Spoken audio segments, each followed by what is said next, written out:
Olá, bom dia, família, comunidade da paz. Também queremos saudar bom dia a todos os irmãos em Cristo que nos estão a ouvir, de todo o país e quem sabe de outros países que nos estão agora a ver. E também a todas as pessoas que nos estão a assistir aqui nesta manhã.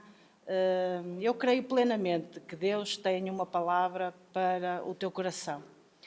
Antes de entrar nesta palavra propriamente dita, que eu creio que vem direta do coração de Deus, eu gostava de fazer aqui um momento National Geographic. Eu estive a ler um bocadinho sobre as águias e como é que as águias ensinam os seus filhos para a vida. Como é que as águias ensinam os seus filhos a voar. E é muito interessante. Quando eles começam a preparar o ninho e o nascimento, eles fazem um ninho muito confortável. Com penas, com paus, juntam aquilo tudo e tentam fazer aquilo o mais confortável possível para os bebés águia. Entretanto, quando eles nascem, eles levam a comida, eles levam água, eles levam tudo e alimentam-nos até determinado tempo, até eles estarem bem fortes. Até que chega um momento, quando eles acham que eles já estão preparados para aprender a voar, eles fazem essa fase de uma forma muito interessante. Eles começam, a primeira coisa que o papai e a mamã águia fazem é começar a retirar do ninho tudo aquilo que lhes dá conforto. Então eles tiram as penas, tiram os paus mais confortáveis, deixam ali o ninho bem desconfortável, de forma a que eles se sintam mal onde eles estão. E depois não lhes vão dar mais de comer. O pai águia fica atento fora do ninho e a mãe águia começa a chutar os bebés para fora. Quando eles são chutados para fora do ninho, eles, claro, são atirados para o vazio e são obrigados a tentar abrir as asas e, de alguma forma, plainar ao vento. Eles ficam atentos, mas deixam-nos ir ao limite, até às vezes quase até ao chão. E quando eles veem que eles estão a chegar ao chão e que talvez eles não consigam, então aí o pai águia vai e apanha-os e volta tudo ao início. É assim que eles os habituam e fazem isto repetidamente até eles começarem a ganhar consistência nas asas, começarem a ficar com as asas fortes e então eles começam-se a habituar e começam a voar e a planar. Isto parece que não tem nada a ver com a palavra de Deus, mas tem tudo a ver com a palavra que eu quero trazer à igreja em particular e à tua vida. E tem tudo a ver com o momento que nós estamos a passar. Eu sei que muitos, até mesmo cristãos, se têm perguntado porque é que Deus está a permitir isto, porque é que nós estamos a passar por isto, até mesmo porque é que permite Deus até que igrejas sejam fechadas, impedindo-nos de ouvir a palavra de Deus, de ir aos lugares de culto, poder louvar a Deus, poder cantar louvores ao nosso Deus. Eu gostava aqui nesta manhã de trazer uma palavra que está em Marcos, no capítulo 6, e que nos dá assim um panorama que eu creio que vai falar aos nossos corações e vai nos fazer entender, principalmente a nós como igreja, a fase nova que Deus está a trazer à igreja. Irmãos, há uma coisa que eu creio plenamente com isto tudo que está a acontecer. A igreja de Cristo não vai sair desta situação da mesma forma que entrou. A igreja no mundo, a igreja cristã no mundo, a igreja em Portugal, que é o que nos diz respeito aqui, a igreja comunidade da paz, não vai ficar igual. E a palavra que eu quero trazer hoje é para incentivar o teu coração, é para preparar o teu coração para aquilo de novo que Deus está a querer trazer às nossas vidas. Eu gostava que tu abrisses a palavra de Deus, fosses lá ao Evangelho de Marcos, ao capítulo 4. Há lá uma passagem muito interessante, onde Jesus quer ensinar os seus discípulos algo fundamental. Gostava que tu abrisses a palavra. É um texto longo. Abre a palavra em Marcos 4. Nós vamos seguir o texto do verso 33 até ao 41 e vamos entrar no capítulo 5, do versículo 1 até ao 20. Mas eu não vou ler o texto todo seguido. O ensinamento que eu trago aqui nesta manhã para nós aplicarmos à nossa vida como igreja, este ensinamento eu vou trazendo por partes. Este texto traz-nos 3 partes importantes neste ensino de Jesus que nós temos que aprender. Nós vamos ler primeiro do verso 33 do capítulo 4, do verso 33 ao 35, e diz o seguinte: com muitas parábolas semelhantes, Jesus lhes anunciava a palavra, tanto quanto podiam receber. Não lhes dizia nada sem usar alguma parábola. Quando, porém, estava a sós com os seus discípulos, explicava-lhes tudo. Naquele dia, ao anoitecer, disse ele aos seus discípulos: vamos atravessar para o outro lado. Até aqui, irmãos, eu gostava que vocês sublinhassem bem esta frase.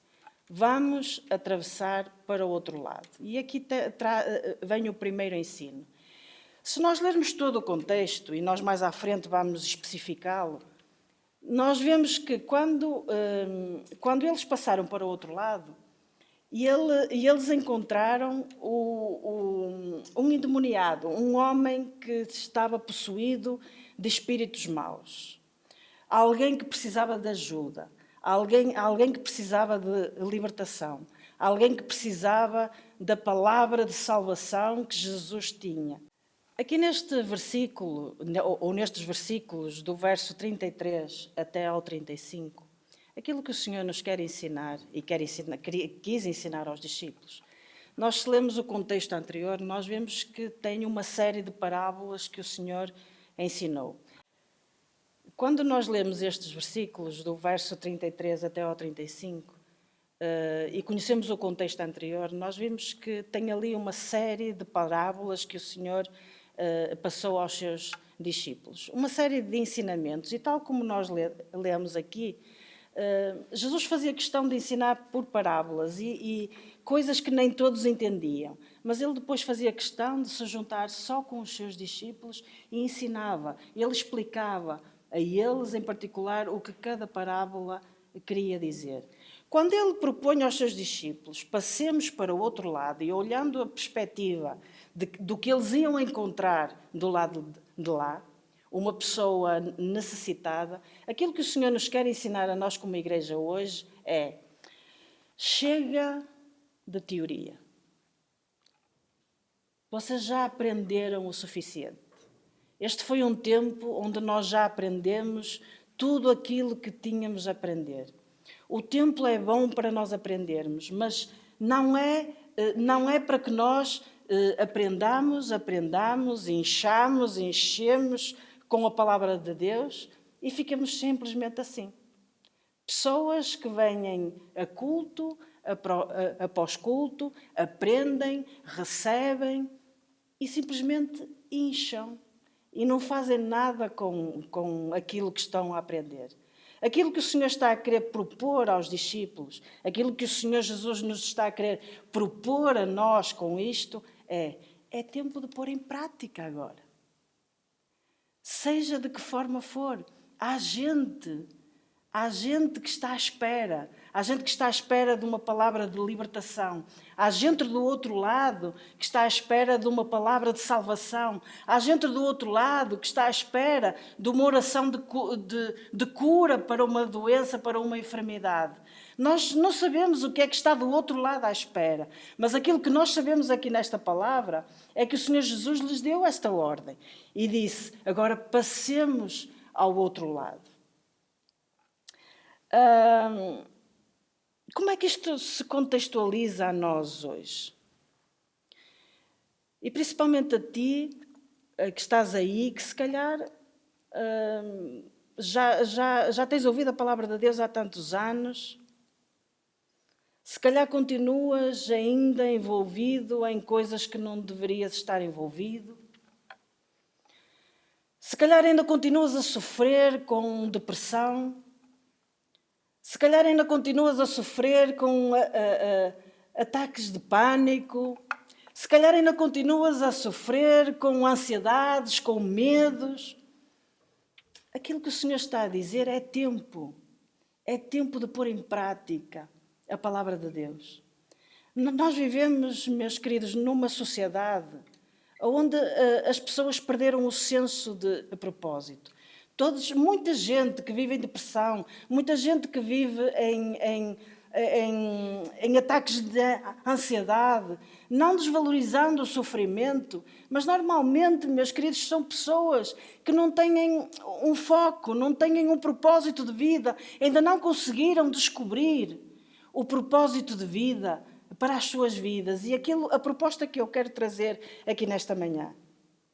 Jesus, o Criador, aquele que nos fez, melhor que ninguém, Ele sabe para o qual nós fomos criados. Tu, se calhar, nascestes sem os teus pais esperarem, se calhar nascestes sem os teus pais desejarem, mas havia alguém que desejou que tu nascesses e tu estivesses aqui nesta terra hoje. Agora, para viveres essa vida abundante, para saíres desse lugar onde tu estás, tu tens que aprender a ouvir a Deus.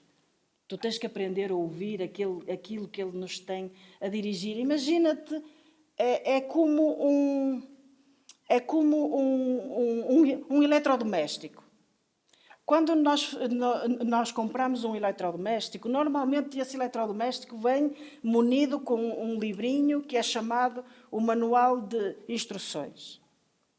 E por mais que nós até tentemos perguntar como é que aquele eletrodoméstico funciona, nós podemos até ter algumas ideias, mas não há nada melhor para aprender a lidar com aquele eletrodoméstico do que ir ler o manual de instruções e ver o que é que está lá proposto para aquele eletrodoméstico, para que ele funcione bem, para que não haja avarias. A palavra de Deus é o manual de instruções com que Deus nos muniu. Nós viemos para esta terra, se calhar não pensámos em vir, se calhar não fomos desejados, mas nós viemos munidos com um manual de instruções. Então a primeira coisa que eu te quero incentivar, àqueles que se calhar nunca descobriram isto, começa a ler a palavra de Deus. Incentivo-te a começar a ler a palavra de Deus. E tu vais descobrir lá muitas coisas práticas para a tua vida. Aqueles que já são cristãos há muitos anos já estão fartos de ler a palavra de Deus. Que, meus queridos, é tempo de passar ao outro lado. É tempo de passar a outra fase. É tempo de começar a pôr em prática aquilo que ano após ano tu tens aprendido. Esta era a proposta que Jesus estava a fazer aos discípulos. Esta é a proposta que o Senhor Jesus, através desta palavra, está a fazer a ti e a mim, igreja, neste tempo. Mas não acaba por aqui. Nós depois vemos que ele disse-lhes, entrem no barco e passem para o outro lado. Mas é muito interessante que neste percurso, no mar da Galileia, aconteceu algo, aconteceu uma tempestade daquelas brutais. E diz assim a palavra de Deus. Eu vou ler só para aqueles que se calhar nunca leram este texto. Se calhar muitos dos que me estão a ouvir já conhecem este texto de cor, mas eu faço questão de o ler para aqueles que se calhar estão a ouvir hoje a palavra de Deus em primeiro lugar. E diz assim a palavra de Deus, nós vamos ler agora do verso 36 até ao 41 e diz assim: Deixando a multidão, eles o levaram no barco, assim como estava. Outros barcos também o acompanhavam. Levantou-se um forte vendaval e as ondas se levantavam sobre o barco, de forma que este foi se enchendo de água. Jesus estava na popa, dormindo com a cabeça sobre o travesseiro. Os discípulos o acordaram e clamaram: Mestre, não te importa que morramos? E ele se levantou e, repreendendo o vento, disse ao mar: Aquieta-te, acalma-te. E o vento se aquietou e fez-se completa bonança. Então perguntou aos seus discípulos: Por que vocês estão com tanto medo? Ainda não têm fé? Eles estavam apavorados e perguntavam uns aos outros: Quem é este que até o vento e o mar lhe obedecem? Meus queridos, nesta parte, aquilo que o Senhor quer ensinar aos discípulos, aquilo que o Senhor nos quer ensinar a nós, igreja, é tempo de testar aonde está a nossa confiança. Eu creio que o Senhor Jesus, com certeza, Ele sendo Deus, e Ele sabia desta tormenta que eles iam atravessar. Eu tenho plena certeza que o Senhor Jesus estava a par e sabia desta tormenta que nós, como humanidade, estamos a atravessar, nós, como igreja, estamos a atravessar. Mas Ele permitiu, e Ele permitiu porque Ele queria testar em que ou em quem estava depositada a confiança deles. Meus queridos, eles eram pescadores. E eles conheciam muito bem aquele mar. E eles sabiam muito bem que aquele mar era sujeito a tempestades esporádicas. E eles também sabiam muito bem como manejar o barco naquela altura. Mas aquilo que a palavra de Deus nos mostra, e também em outros textos que nós vemos algumas tempestades do género, é que eles quase morreram, não é? E eles aqui dizem mesmo, não te importa que nós morramos, é sinal que a coisa estava feia. A coisa estava feia, eles estavam perto da morte. Mas o Senhor Jesus estava calmo, a palavra de Deus diz que ele estava no barco a dormir. Porque ele sabia para onde eles tinham que ir. Irmãos, aquilo que eu gostava de trazer aqui nesta manhã é aonde nós temos depositado a nossa fé. Ou em quem nós temos depositado a nossa fé. Aqueles discípulos caminharam com Jesus durante longos meses. Eles conheciam Jesus. Mas se nós repararmos no último versículo, ele ainda diz: quem é este que até o vento e o mar lhe obedecem? E eles, na verdade, não conheciam verdadeiramente com quem eles andavam. Isto eu falo para aqueles que estão na igreja há anos. Aqueles que conhecem a palavra de Deus. Aqueles que supostamente estão no barco onde Jesus está. Às vezes podemos andar com Ele anos e anos. Mas, na verdade, por várias razões, nós andamos com Ele por aquilo que Ele nos dá, por aquilo que Ele nos ensina, por aquilo que Ele nos proporciona, mas nós, na verdade, não conhecemos que nós, na verdade, andamos com o verdadeiro Deus. Deus anda do nosso lado. Nós aqui vemos também um pormenor muito interessante. É que quando eles se meteram no barco e eles foram para o outro lado, diz aqui que alguns barcos os seguiram. E eles foram atrás. Com certeza eles passaram pela mesma tempestade. Não sei se algum sobreviveu ou se algum foi fatal para eles, para algum dos barcos. O texto não diz. Mas eu gostava de fazer aqui uma comparação. Há muita gente que segue Jesus de longe, da mesma forma que aqueles barquinhos seguiram o barco onde Jesus estava. Portugal é considerado um país cristão. Portugal é considerado um país que crê em Jesus. Mas agora a pergunta que eu deixo aqui a todos, portugueses, que se dizem cristãos. Nós temos depositado a nossa fé em quem? Em quê? Nós realmente andamos no barco aonde Jesus está, junto com Jesus, ou nós andamos nos barquinhos à volta, simplesmente a seguir Jesus ao longe? A proposta que eu trago para vocês aqui nesta manhã, aqueles que se calhar têm seguido Jesus de longe, até o conhecem, já o ouviram falar, mas não sabem que Ele é o próprio Deus. Não sabem que Ele tem o poder até de acalmar a pior tempestade. O desafio que eu trago aqui nesta manhã para vocês é: convidem Jesus a entrar no seu barco. Ele marca toda a diferença. Quando nós o convidamos a entrar no nosso barco e nós temos verdadeira fé naquilo que Ele pode fazer na nossa vida, naquilo que Ele é na nossa vida, isto marca toda a diferença. Pode vir até um coronavírus, pode vir o que vier, mas nós sabemos o Deus que nós temos. E como Paulo até dizia, eu até posso perder a vida, mas perder a vida para mim é ganho. Porque nós temos a paz que Deus nos dá, a paz que Ele deposita no nosso coração. Nós não temos um Deus apenas que nos dá a salvação, mas nós temos um Deus que nos dá um propósito de vida, um Deus que dirige a nossa vida e em quem nós podemos confiar plenamente, mesmo no meio da pior tempestade. Nós sabemos que se Ele prometeu que nós iríamos chegar ao outro lado, nós vamos chegar ao outro lado. Amém? A terceira parte deste texto é quando eles chegaram ao outro lado. E tal como eu falei, eles encontraram do outro lado uma pessoa, um homem, muito necessitado. Diz a palavra de Deus que ele era possuído por um espírito mau. Chegamos à parte final deste texto, que já está no capítulo 5, do verso 1 ao 20. Eu não vou ler o texto todo, porque ele é bastante longo.